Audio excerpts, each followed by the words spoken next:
Good morning and welcome to Morning Movie News. Now, sometimes on this show and on Beyond the Trailer in general, a few of you accuse me of being too harsh on Warner Brothers. But I keep telling you, I critique out of love because I know what the studio can be based on what it's been. They have so many wonderful properties and lucrative properties there that it's such a shame and heartbreaking, really, to see them stumble for mistakes that don't need to be made. But I know that a number of you have a lot of love and respect for the properties and talent that are at Warner Brothers, which is why you often rise to their defense. And today I'm going to join you as I too defend Warner Brothers against what I think are some unfair criticisms leveled at them in the industry trades. Yesterday, specifically in the Hollywood Reporter, there was this big article showcasing Edge of Tomorrow and Blended, admittedly two missteps for Warner Brothers this year, and having basically all these producers in Hollywood from around town dogpile onto Warner Brothers and just take pot shots at them, of course, anonymously. For instance, one producer said, and allowed himself to be quoted anonymously, he or she, look, Warner Brothers, it's not so easy to make a lot of money when you don't have Harry Potter, is it? And I thought that that was a ridiculous statement because I don't see how all of these people, and the article, by the way, neglected to mention that Warner Brothers was the first studio to cross the billion-dollar mark overseas in terms of box office this year. So if their strategy is so poor, why are they beating everybody to the billion-dollar mark overseas? So I thought that was a shame that that was not mentioned in the article when talking about the failure of a studio. But admittedly, they do have a bit of a problem and they have to wait for Harry Potter and DC to get back into action, back into play until 2016. And of course, Harry Potter was brought back specifically for this reason because there's just too much money to be made. And Warner Brothers, of course, last year was the most successful studio. And they had a DC movie though last year, and they have a little bit of a problem in that this one's been pushed back to 2016. And Warner Brothers, they had someone comment from the studio in this article, and basically Warner Brothers is betting that by giving Zack Snyder the time he needs to properly, and I think we can argue about that, but to properly set up this new DC cinematic universe, once this machine is up and running, it will be quite lucrative for the studio, and they can stomach potentially an underperforming, for them, by the way, which is probably pretty darn good for the other studios, 1 or 2 years. But I still think the slate of movies coming out this year aren't that bad. I have the lists here. Oh yes, and the other thing that made this kind of put Warner Brothers in a negative light, and of course this article did mention, was that Jupiter Ascending, of course, was pushed back to 2015 out of the summer competition. And basically the article saying that Warner Brothers doesn't know how to make a small movie. They spend too much to make the films, to advertise the films, and they're just dumb. It was really some. It was like a bunch of teenage high school girls, picking on somebody in the cafeteria, basically, or the girls' room. Guys, you might never had to suffer this kind of injustice, but it sucks. And so that's why I'm defending Warner Brothers today. But, while everyone's going around saying that Edge of Tomorrow, which, by the way, is a very good movie, but admittedly, I think Warner Brothers kind of fumbled the advertising campaign there. But while Blended and and Blended isn't horrible either. It's certainly not the worst Adam Sandler movie ever made.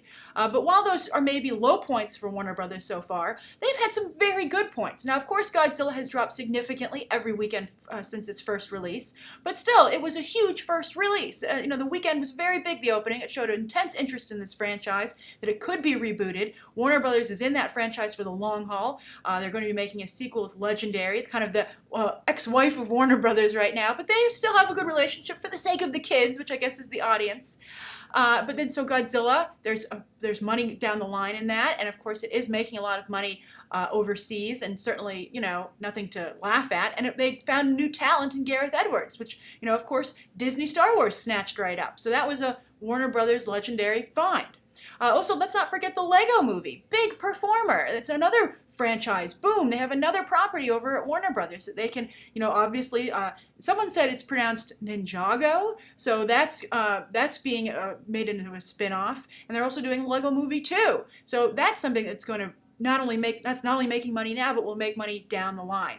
I think 300: Rise of an Empire did a nice job with its performance. I think that's nothing to dismiss, and I think that was another more franchise building. And also, a big reason that the Warner Brothers did so well overseas this year is because The Hobbit, of course, was released overseas in 2014, even though domestically it was a 2013 release. But still, they have another of those, as you might remember. That's coming out this year. So I think that's going to help them kind of like survive this little Harry Potter DC drought. Now, admittedly, for the films they have coming up, I'm just getting the list here, Some of them aren't tracking that well. For instance, Jersey Boys. I don't think anybody's surprised to hear that's not tracking well. Tammy. It's the only movie coming out really for 4th of July weekend. Deliver Us from Evil and Earth to Echo or its competition. So, but we'll see. Transformers is the weekend before, and it could still be very strong then. But we'll see. This is a real test for Melissa McCarthy. Then Into the Storm, that like Sharknado basically, but with no sharks. That movie that's coming out with Richard Armitage. Thorin Oakenshield from the Hobbit trilogy.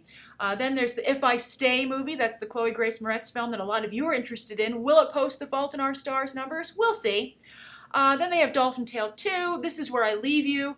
That's that Jason Bateman, Tina Fey film. I wouldn't expect much from that. The Good Lie. That's not really on anyone's radar. Some kind of horror movie from New Line. The Judge. That's the Robert Downey Jr. movie that he is producing with his wife, Susan Downey. I'm hearing good things about that, so that could be a performer. Horrible Bosses 2, I think that'll be a performer for them, of course, obviously. That's why they're making it. Then they have, they're closing out the year with Inherent Vice. That's the Paul Thomas Anderson, Joaquin Phoenix Oscar bait film. There's going to be definite interest in that. And then, of course, The Hobbit, The Battle of the Five Armies. That seems like an okay slate to me, and there seems like there are small movies on there. I don't understand. I mean, of course, Edge of Tomorrow seemed like a small movie, but as we discussed, it cost $180 million to make. But Jersey Boys is a small film. One look at that trailer, you can tell it was cheap to make. Sorry, Clint Eastwood. Tammy looks low budget to me. If I Stay, Dolphin Tale 2.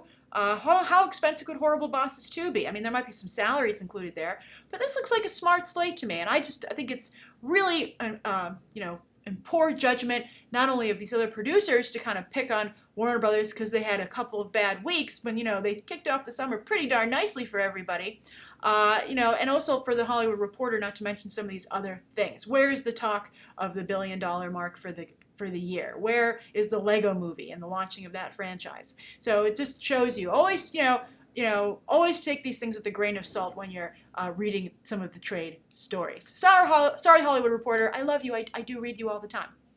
All right, so that's the first story of the day. The second story is Dwayne Johnson. Now, I like The Rock, and I know a lot of you do too. Videos about Dwayne Johnson do quite well on YouTube because he has a very strong fan base that is interested in learning more about Dwayne Johnson and what he's up to. His Twitter account, and to his credit, part of the reason his Twitter account is so successful is because he posts on there, and I believe he does it himself, but he does a great job keeping people up to date with the properties that he's working on. But when the trailer hit for Hercules, it really divided people. I was like, that looks great, go Dwayne Johnson. But some people were like, that looks lame. I always knew Dwayne Johnson was lame and couldn't act, and this trailer proves it. And it's like, what? I thought he had a very strong fan base. What happened? Are you guys that fickle? Or was it always a small fan base to begin with that was just very vocal? So that remains to be seen. But I think that some of his future films, we'll see how Hercules does this summer. They've made some quick changes. They've changed that cheesy trailer font, etc. But, it concerns me. I've always said that Dwayne Johnson, I did a video on this, and I said that he was franchise steroids. But I still don't know if he can lead a franchise, if he can be a lead character in a movie. He does very poorly. I mean, Journey to the Center of the Earth, he did the sequel, Journey 2. That performed pretty well, but, Snitch, not a performer. And I think that he seems to do better as a second supporting character on these big movies. Of course, Fast and Furious and G.I. Joe Retaliation are the big examples. But I still don't know if he can carry a movie himself, and it doesn't look like he's going to be able to carry Hercules. We'll see. But he has another film that's coming up, and, when you see the way these films come together, you really wonder why Dwayne Johnson would shoot himself in the foot like this. With all due respect to Kylie Minogue, who is going to be apparently having a role in his next big movie, right? That seems really silly. That's like seriously silly because it could have repercussions on his career. That's like when you cast Madonna or Britney Spears. Kylie Minogue obviously is very popular in Australia, her native Australia. She's a judge on The Voice, their version of The Voice over in Australia. And so she clearly has a fan base there. She has a small role in this movie. It's the San Andreas film, by the way. This is the big earthquake actioner that Dwayne Johnson is making, where the big one hits California and tears it apart. And he is a special ops firefighter, and Carla Gugino, also not a big box office performer, though, I have to say, really on the line there. She plays his ex-wife. And I have to say, a disaster which brings a divorced family, together seems a little bit cliche to me. White House Down, I think, to some degree used this. It reminds me even a little bit of 2012. It just seems not fresh. I mean, the only fresh angle here, I guess, is the earthquake. But even then, still, How fresh is that?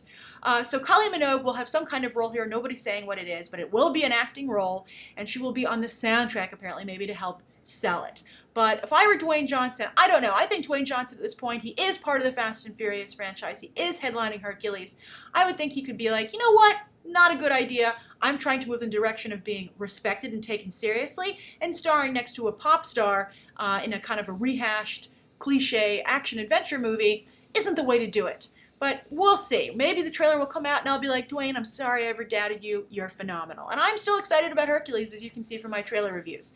But I'm curious, what do you think of this decision for San Andreas? Do you think that Dwayne Johnson is making a mistake with this film, but the film in general, and adding Kylie Minogue? Or do you think it's a great idea? Are you excited to see Kylie Minogue on the silver screen acting? I don't know if it's her acting debut. I think she might have done some television or something, maybe over in Australia, but it certainly would be her biggest role to date in terms of exposure. All right, so that's the second story of the day.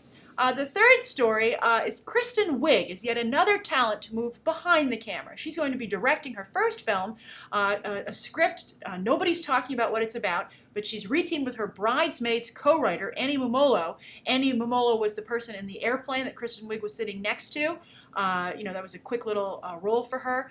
She's also, I believe, done maybe some TV. I'm not sure. I saw her recently somewhere, and I was like, hey, that's the co-writer from Bridesmaids. But, of course, it wasn't that memorable because I forgot where it was. But anyway, they're going to co-star here in this movie, another female comedy. It's not a Bridesmaids sequel. They will not make one, which I can respect.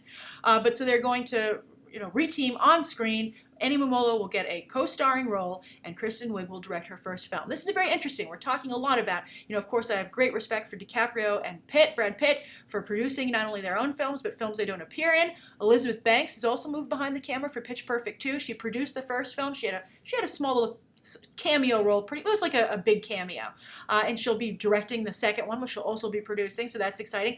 Tom Hardy, he has his own television production company. It also does some documentaries and web episodes, so I think this is all very interesting. And as the studio system went away, and agents and managers had to take over people's careers, talent's career, instead of the studio, which used to handle all of that. Everything was done in-house. I think you see a lot of actors finally going, you know what? I think agents and managers don't have my best interests at heart. They have multiple clients, so I need to really look out for myself as well and get involved behind the camera. I think that's great. You should always, just like you should always take a vested interest in whatever career you're in. Don't ever let anybody else handle it.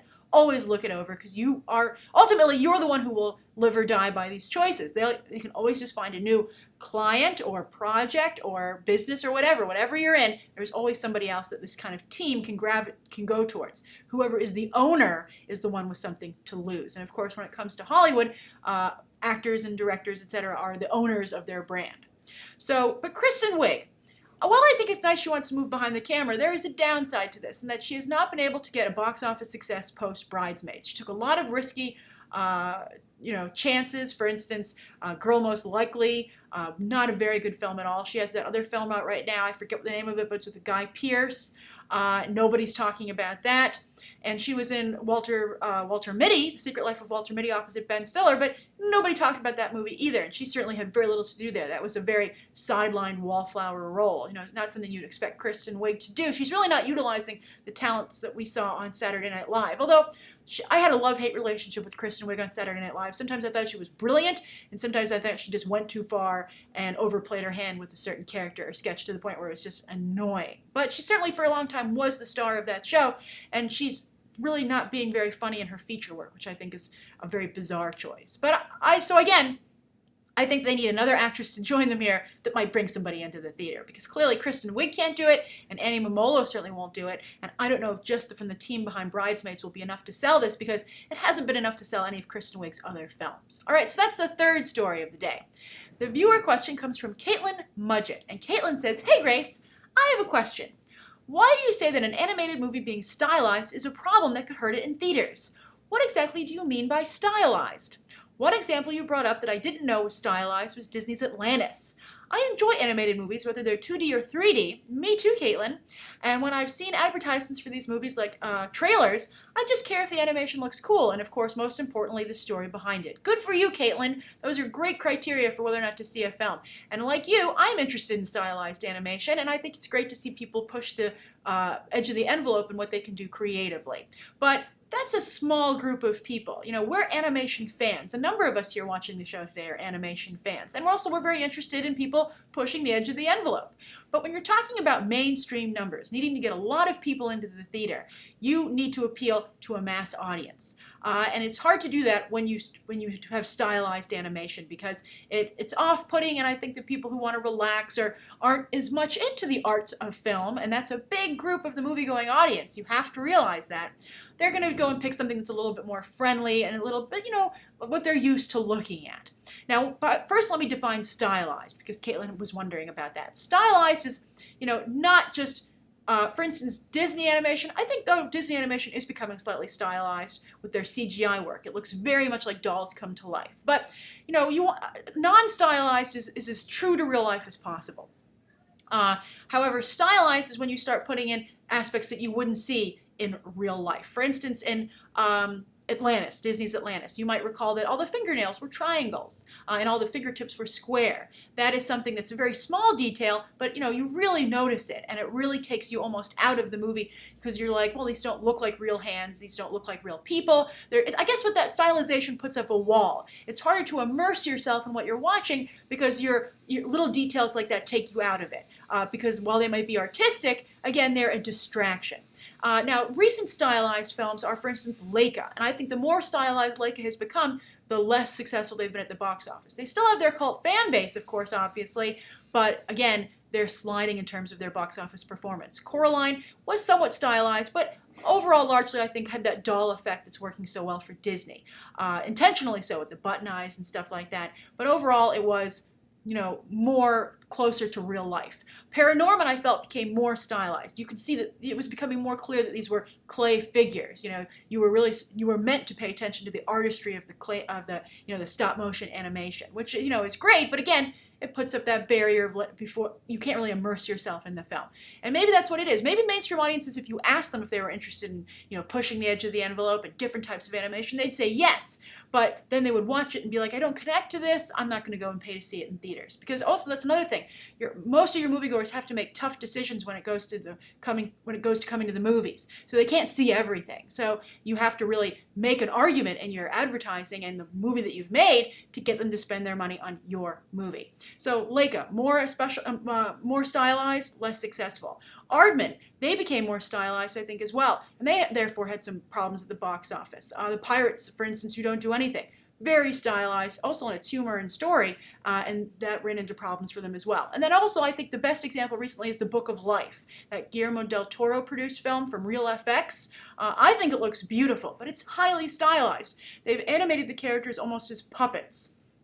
And again, when you do that, you put up that wall of people being like, oh, I'm not only paying attention to the character and the story, but now I'm like, oh, that's how that's like a puppet. Oh, I see the puppet aspect there. Oh, that's interesting. Oh, that's why it's like a puppet. So that takes you out of it. And then also, people who are watching aren't puppets. It's harder for them to put themselves in the space of that character. Again, Frozen was so successful because a lot of people could relate to Elsa. It's hard to relate to a wooden puppet that speaks Spanish. But of course, the Latino market hopefully will show up for this and support it. But I think overall, in terms of overall all the people in the movie-going population, that could be really a difficult hurdle. You're just putting up more and more walls that keep you from reaching a broad audience, and that's the name of the game, Caitlin. It's all about reaching a broad audience. I wish that people were willing to expand their horizons. I wish there was a movie pass so people didn't have to risk and spend so much money to experiment. But when you're asked to put a lot of money on the line, it's one of the reasons I don't see as much theater as I would like to, because it's so expensive to go to the theater that I'm like, with a movie, I'm like, it's a tax write-off for me, so I can say, oh, hey, you know what, let's just try it. And also, happily, I'm very grateful it's my job. But, when people have, I know a number of you talk about having a limited budget, the more walls that are put up between you and a project, the less likely you are to spend your hard-earned money on that in the theater. So I'm curious how other people feel about stylization. Are you one of those people that it puts you off? Did you never realize before why that was, and now maybe you're getting some idea as to why you didn't connect to those films? And what do you guys think that could be done to make stylized films, especially in animation, more accessible to the mainstream audience? Write your thoughts down below. Thank you for your question, Caitlin. I hope that was helpful. And I hope everybody will write down what they think of today's top 3 stories, the viewer question, and anything they'd like to see tomorrow. And thank you for watching. Bye.